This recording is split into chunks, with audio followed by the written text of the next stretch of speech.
You sit before me, carrying a question that isn't just about other people. It's about you. Why do empaths vanish without warning? And even more haunting, why do they never return? To understand this mystery, we can't stay on the surface where behavior plays out. We have to slip below, into the underground world of the psyche, where archetypes whisper, shadows breathe, and the soul quietly plans its own escapes. Because what you call an empath is not just a personality type. It's not even a sentimental trait.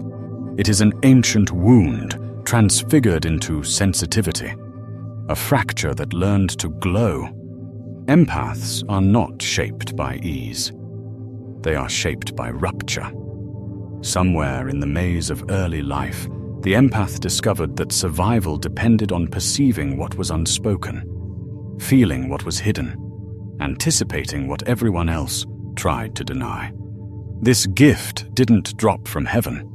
It grew from a scar that learned how to listen. And so the empath walks into relationships, carrying a heightened organ of perception. It's invisible, but always open, always absorbing. They don't simply hear words. They feel the tremor underneath them, the hesitation in the voice, the subtle contradiction between gesture and mask. When they give, they don't give with thoughts alone. They give with their entire nervous system. And when they stay too long in the presence of deception, indifference, or exploitation, something inside them begins to burn out.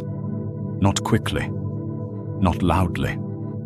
They don't cry out, because the archetype they unconsciously carry is the healer, the wounded physician who believes that with enough tenderness, enough patience, enough sacrifice, they can repair the broken temple of someone else's soul. But the psyche has limits, and it is in dreams where the breaking point appears first. They dream of drowning in houses with leaking ceilings, of carrying infants that never stop crying, of wandering through endless cities where strangers pull at their clothes, demanding another piece of them. These are not random dreams. These are the symbols of depletion, the unconscious screaming what the waking mind refuses to admit. And eventually, the unconscious acts, and when it acts, it is swift, decisive, wordless. One day the empath is still there, listening, absorbing, enduring. The next, a sudden silence descends. They are gone. No warning, no long speech, no closure. Because they know that words won't land. Words will be twisted, dismissed, minimized. Their departure is not a choice, it's an eruption. This is why you cannot pull them back.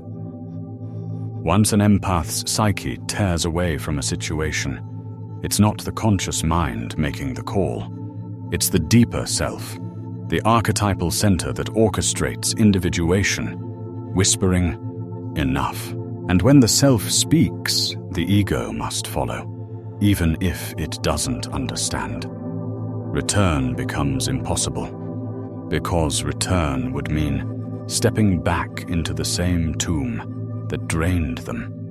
The archetype of resurrection never drags you back into the old grave. It only leads you into new life.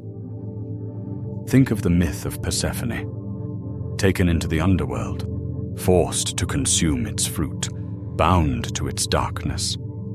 Yet when she emerges again, she does not return in the same form. She becomes the goddess of cycles, the one who teaches us that some descents are necessary, but no return is truly a return. Every return is transformation. So it is with empaths. From the outside, it seems like they leave suddenly. But in truth, their soul has been descending for a long time. The moment they vanish is simply the visible sign of a metamorphosis that has already happened in secret. What makes their disappearance so devastating to those left behind is the silence. because silence is the language of the self. The empath knows that if they try to explain, their words will invite gaslighting, denial, or manipulation. They have already lived inside the endless cycle of apology, justification, and self-doubt. Leaving without a word is not cruelty. It is a final act of psychic survival. Imagine a bird trying to explain to the cage why it must fly. The cage does not understand flight. It only understands containment. And so the bird does not debate. It breaks free. You may ask, why never return? Because to return would betray the wisdom of the self. When the soul commands departure, it is not a rehearsal. It is final. The empath knows, even if unconsciously, that to go back would be to drown again. They are not running from responsibility. They are obeying the law of psychic conservation. Just as the body cannot bleed forever, the psyche cannot leak energy endlessly. Collapse is not individuation. Collapse is annihilation. But here is the difficult truth. The empath's departure is also a mirror for those left behind. It forces you to confront the shadow you never wanted to see. The dependence, the unconscious hunger, the emotional vampirism you didn't realize you were partaking in. Those who relied on the empath's constant availability now face the silence of their own inner emptiness. They call the empath selfish, cruel, disloyal, because they cannot bear to face themselves. But the empath's withdrawal is the only way the other person can finally see their own patterns. This is why empaths become unwilling teachers of boundaries. By disappearing, they expose the truth of what was being taken from them all along. And this mystery of disappearance is not just personal, it is collective. We live in a culture that worships constant giving, constant empathy, constant self-sacrifice. But archetypally, no one can remain a sacrificial lamb forever. Even Christ is crucified once.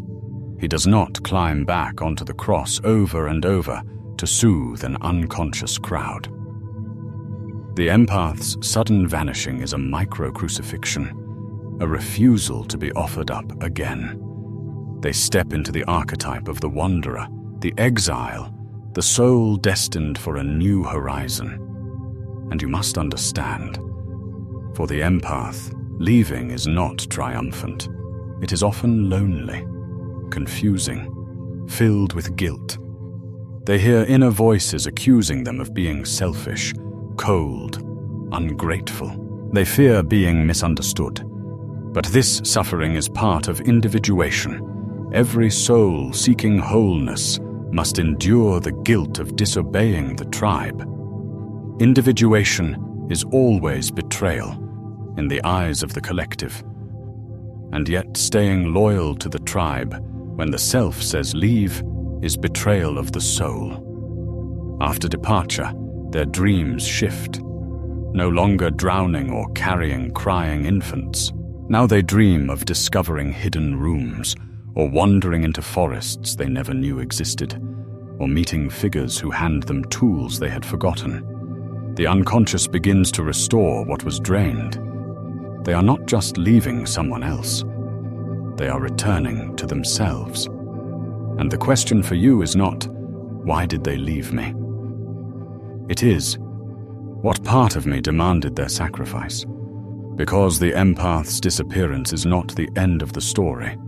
It is the beginning of another, for both of you. When we speak of the empath leaving, we must understand that their departure is not just physical. It is a psychic rupture, as if an invisible cord that once bound them to another person has been severed by forces beyond willpower. I have often said the psyche is not governed by the conscious ego.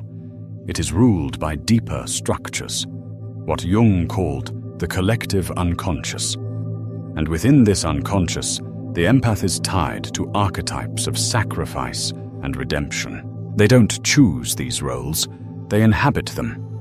They become the healer, the saint, the scapegoat, often without ever wanting to.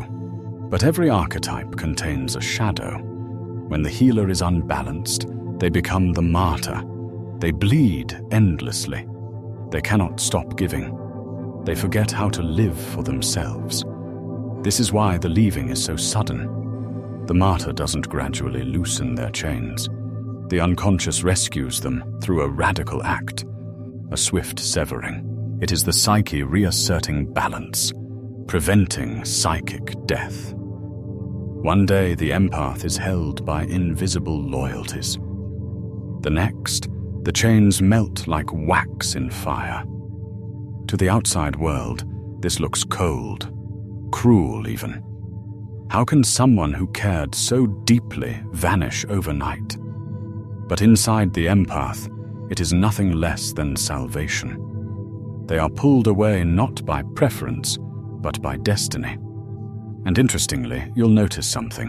When empaths disappear, they usually don't jump immediately into another relationship or new entanglement. They vanish into solitude, into the hermit archetype. This solitude is necessary. It is the only environment where they can hear their own voice again.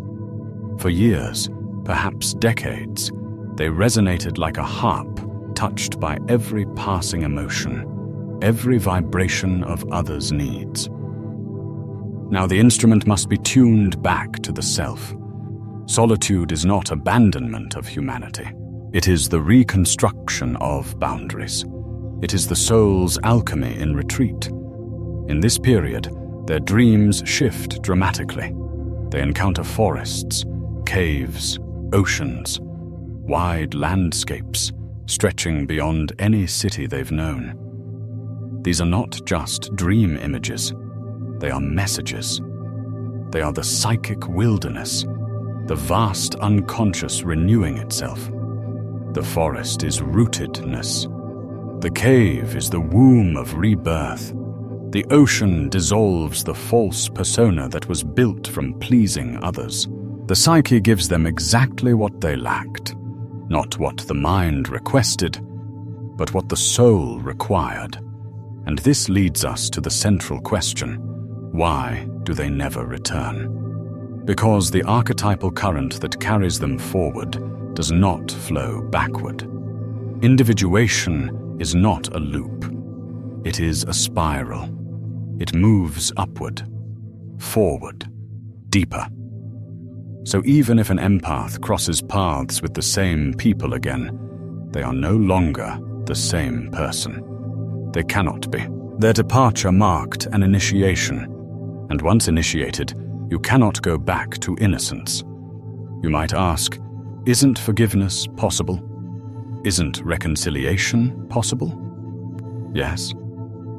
Forgiveness is possible. Sometimes it's even easy for them. But forgiveness is not the same thing as re-entry. The empath may forgive with a generous, open heart, but the archetype of martyrdom has been burned away. They no longer carry the compulsion to heal, save, or endure. Forgiveness becomes an inner release, not an invitation to recreate the past. Do not confuse these two. To forgive is not to return. To forgive is not to repeat. When the empath forgives, they close the karmic cycle. They bless the past. They release what was binding. But the door behind them does not reopen. Think of the phoenix. It burns in its own flames. It rises anew. The ashes do not reassemble into the old bird. They simply blow away. The empath who leaves and never returns is just like this. They may reappear in your life, but they are not who they were. The old identity has died. The old wounds no longer define them. They carry continuity, but they also carry transformation. And so to demand their return, to expect them to behave as they once did, is to demand the impossible. It is to ask ashes to reform into a body. we must look deeper still. The empath does not leave only because of the wounds someone else inflicted. They leave because their own soul demands individuation. The person they walk away from is not only a source of pain, they are a mirror that forced the empath to see how they betrayed themselves. A mirror that exposed how often they said yes out of guilt, fear, or duty. The empath's deeper truth is hard to swallow. They allowed themselves to be drained. They sacrificed themselves out of unconscious patterns. Their departure is not just from a person, it is from their own shadow. That is why it feels so final. They are not simply leaving a relationship. They are leaving an old identity, an identity built on self-abandonment. This is the mystical law. When the self intervenes, the ego is powerless. The self does not negotiate. It commands. It is the archetype of God within the psyche, the totality of who you are destined to become. When it says enough, the empath cannot stay.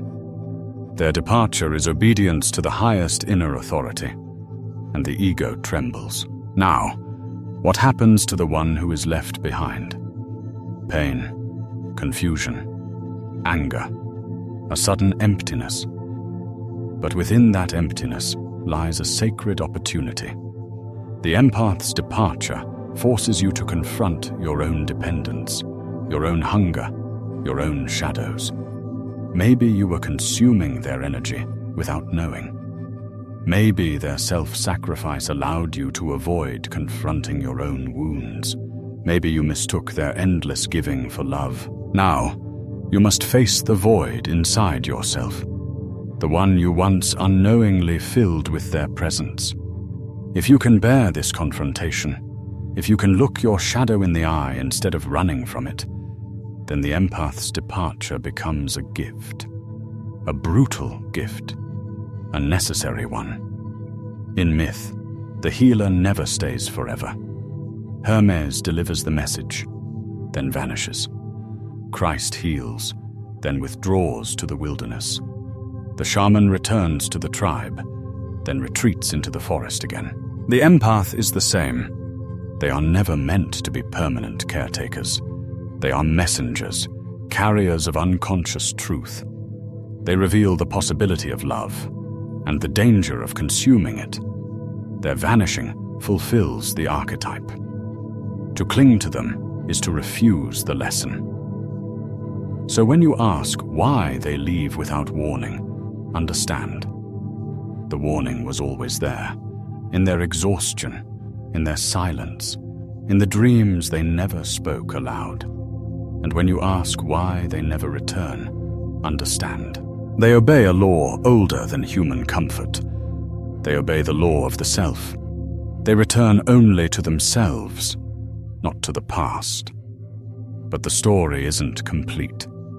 There is still an even deeper layer, and we will enter it next. When an empath departs, a haunting stillness follows. It's as if the psychic field itself has shifted, leaving behind an absence more powerful than any presence they offered. Because absence is never empty. It is filled with projections that once clung to the empath, now returning to the one who created them. The other person begins to feel the hunger that was once quietly fed, the need that was once disguised beneath demands, the longing that the empath absorbed without complaint. This is why the empath's disappearance shakes people to their core. It reveals what was hidden beneath the relationship. People often assume someone leaves because of arguments or disappointments, but the empath leaves because something deeper has already ended. The unconscious has receded like a tide, and once the tide withdraws, no force of will can drag the waters back. Words cannot fix it. Reasoning cannot revive it. Closure cannot rewrite it. The energy is gone. The archetype has moved on. The river has chosen a different path. This is why explanations fail. People ask for answers. Tell me what happened. Tell me why you left. Tell me what I did. But the empath has no clean narrative to offer. They themselves often do not fully understand why the departure was so sudden. They only know that staying meant slow suffocation. Not metaphorically, psychically. It wasn't logic that carried them out the door. It was archetypal instinct, the ancient whisper of survival encoded in the soul. This instinct is tied to the archetype of exile. In mythology, exile is not punishment. It is initiation. Moses fled Egypt not because he understood his destiny, but because destiny pushed him violently into the wilderness. There he encountered the burning bush, the image of the self, the voice of calling. So too the empath. Their exile is not accidental. It is the soul preparing them for revelation. But exile is not glamorous. Do not mistake their departure for liberation without cost.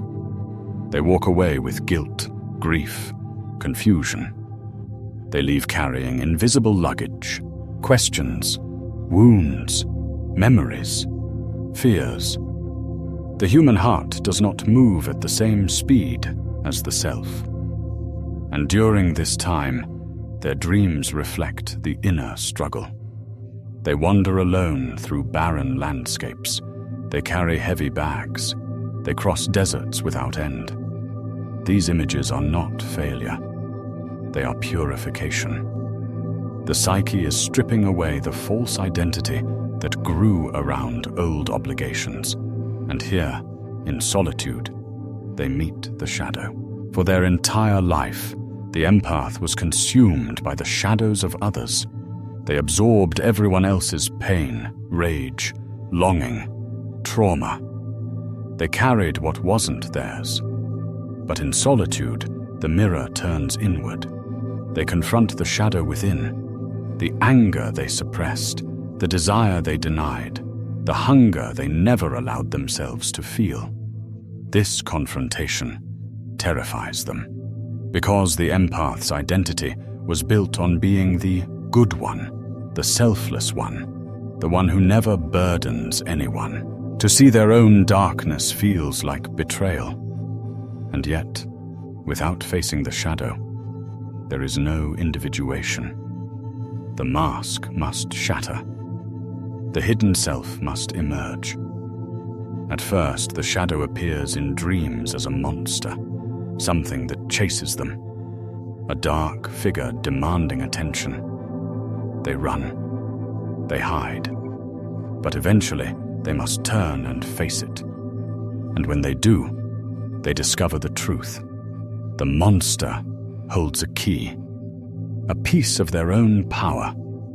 Integrating the shadow makes them whole, stronger, clearer, less easy to manipulate. The empath who emerges from shadow work is transformed. They are no longer available to everyone.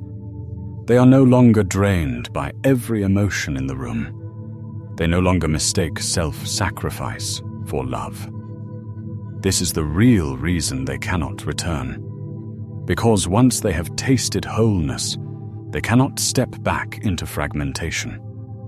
To return would be spiritual amputation, cutting away the parts of themselves they fought so hard to reclaim. Individuation always demands sacrifice. Here, the sacrifice is the comfort of old bonds. The soul demands wholeness, and once it has seen wholeness, it never forgets. After the exile and shadow confrontation, the empath enters another phase, the wanderer archetype. This wandering is not aimless, it is a search. They change jobs, environments, relationships, creative paths. They explore new identities, new passions, new landscapes. They are no longer a mirror for others. They become a flame for themselves.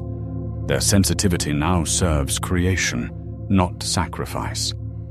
They begin building instead of bleeding, and this transformation confuses those who knew them before. The person who once absorbed pain now speaks of boundaries. The one who once tolerated swants now demands truth. The one who once stayed through everything now leaves without looking back. To those left behind, it feels like betrayal. But it is not betrayal. It is rebirth. The empath has stepped into a new archetype, closer to the self. And here is a deeper truth. Their departure is not only personal, it is collective. We live in a culture that demands constant empathy, constant giving, constant emotional labor. But this is not love. It is exploitation. When the empath leaves, they embody a collective correction. They show that empathy without boundaries becomes self-destruction. Their vanishing is a protest from the unconscious against a culture that devours the sensitive. If you are the empath who left, your departure is sacred. It is initiation. It is obedience to your highest inner truth. You did not abandon anyone. You returned to yourself. And if you are the one left behind, this absence is also sacred. It is an invitation to confront your own hunger, your own shadow, your own dependence. It is a mirror revealing what you could not see. Do not chase the empath into exile. They are not meant to be held. Their journey belongs to the self. Instead, turn inward. Ask yourself, why was I dependent on their giving? What part of me refused to stand on its own? What shadow within me fed on their sensitivity? When you answer these questions, you begin your own individuation. This mystery of departure and non-return is not about good or bad people. It is about archetypes, cycles, transformation. The empath leaves because the soul commands it. They never return because the soul does not walk backward. They vanish without warning because the unconscious does not send alerts. It acts. For those who leave, the path leads toward wholeness. For those who are left, the path leads toward self-discovery. And for the collective, the empath becomes a silent prophet, reminding us that love must be balanced with boundaries, giving must be balanced with self-respect, and empathy must be paired with strength. There is a moment in every myth where the hero crosses a threshold they can never uncross. For the empath, that moment is departure. Once they cross it, the old world dissolves behind them like a dream fading at sunrise. This is not cruelty. It is the natural law of the psyche. Individuation always moves forward. You may still wonder why they did not return simply to offer closure, a final explanation, a last gentle word. But closure is an invention of the rational mind. The unconscious does not speak in tidy conclusions. It speaks through ruptures, through silences, through the sudden absence that forces a transformation words could never trigger. The silence is the message. The absence is the revelation. The empath's destiny does not lie in returning to the past, but in stepping into a higher level of consciousness, a life aligned with the self, not the shadow. So when the empath leaves without warning and never returns, it is not failure, not rejection, not cruelty. It is transformation. If you listen closely to the silence they leave behind, you will hear the voice of your own destiny calling.